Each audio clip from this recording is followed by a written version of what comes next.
Good day mga mamshi! Magluluto tayo ngayon ng sinigang na baboy. So ayan, nakita mo yun, nilagay na natin siya sa kawali.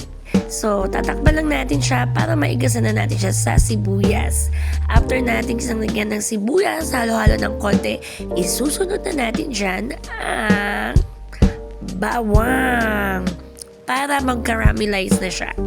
Ito yung naririnig ko lang naman sa mga nababasa at naririnig ko mga luto, i-caramelize daw natin para mas manuot yung lasa sa baboy o sa pork na ating ginagamit. Syempre, isusunod na natin dyan ang kamatis. Usually, hindi ako naglalagay ng kamatis kasi nga I avoid yung mabilis na mapanis. Pero napansin ko na talagang nakakadagdag siya ng lasa.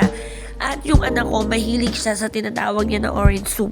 So sabi ko, paano ba nag-orange yun? Yung pala yun, pag nilagyan mo ng kamatis, mag-orange. At pag nakita niyang orange soup yun, kumakain siya. Kaya naman, ang mamshi nyo, todo lagay. Ayan, kulay orange na siya, pero mukha siyang red. Pero kumain niya ng anak ko. Siyempre, dadagdagan natin yun ng mamasita para naman yung asim at ang sinigang ay lasang-lasa. So, kailangan na natin siyang haluin para naman mapalambutan natin ang baboy at talaga naman kumakalam na ang ating sikmura. Dahil mabilis lang naman yan, ayan, kumukulo na ang ating sinigang. Konti na lang ay ready to serve na ito. Tingnan natin ang baboy kung medyo malambot na ba or what. Talaga namang medyo nagagandahan naman ako sa itsura niya. I feel satisfied naman. Kala mo naman, kagaling-galing magluto, pero why not? Paminsan-minsan i-try at nang ma-perfect natin yan. Diba? Pork sinigang is ready!